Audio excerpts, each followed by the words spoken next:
To raise new questions, new possibilities, to regard all problems from a new angle, requires creative imagination und marks real advance in science. They told me that as a child, I was slow. I agree, because I could look around and notice things which everyone else took for granted. Small is the number of people who see with their eyes and think with their minds. We see people dying of cancer every day. I saw many fishermen suffering from water scarcity. I saw that the village had 3 community toilets, but the villagers were still not using them and they were practicing open defecation. Curiosity has its own reason for existing. The important thing was to not stop questioning. Why are autistic people being misjudged? Why are they considered as mentally retarded? Will it really work? Why not do something that attacks the specific gene itself? What is possible for us? Why shouldn't we change this? Just like Sir C.V. Raman asked, why is the sky blue, why is the water blue, and things like that. So when he said, why is the sky blue, and he got a Nobel Prize, maybe a child may today ask as to why is something happening and may in future get another Nobel for India. And maybe our pursuit in science would grow stronger. So the foundations of all those starts from IRIS, and from IRIS is from asking a single question as to why, what, if and when. Unless you question, you don't find something better than what it is today.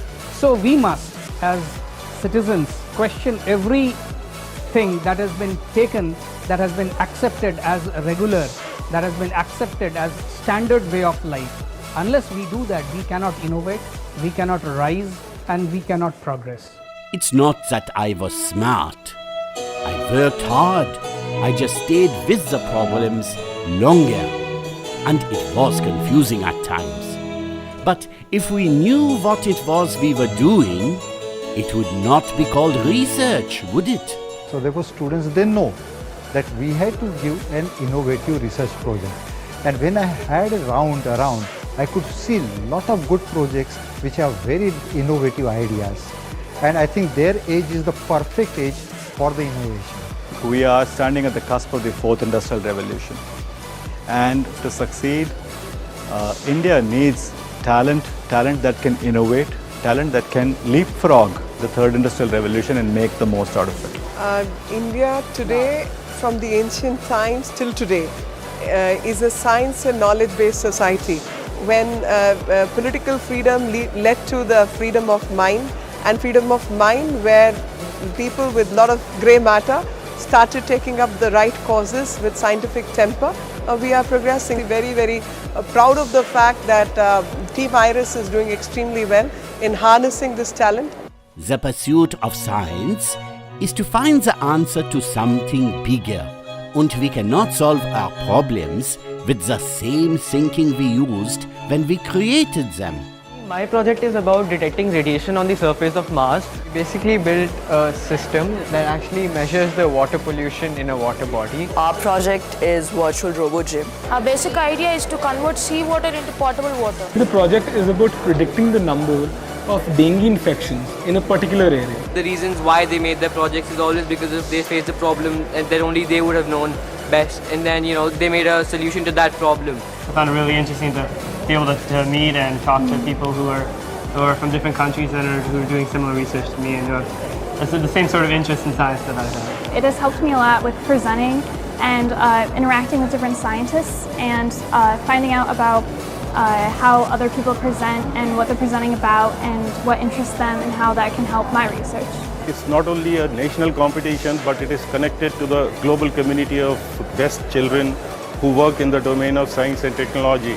So the winners of the IRIS Fair are taken to participate in ICEF, where they get exposure to the global arena, and eventually they bring back that experience and exposure back to India and to their workplace, while they work to identify and solve problems which are not only unique to Indian scenario, but also of global relevance.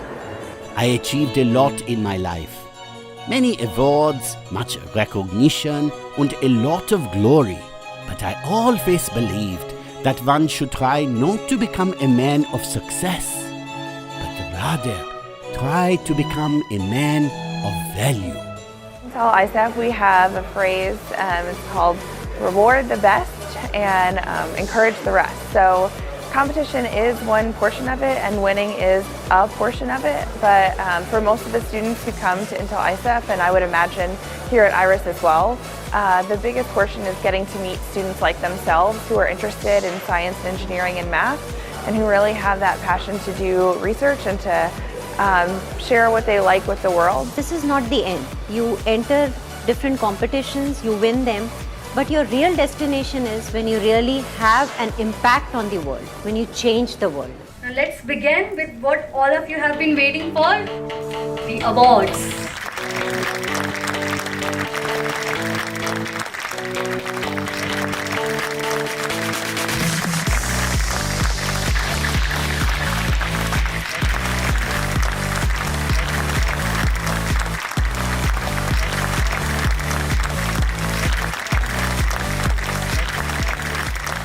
Completely an unearthly experience. I'm super excited because it's going to be my second time at ISAF. Like we are just really excited. Like now we'll get to go to America.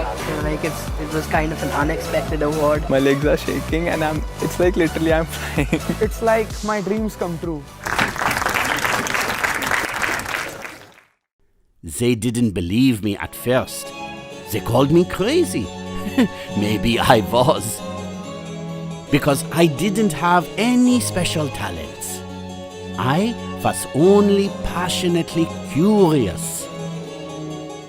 We all have a genius inside.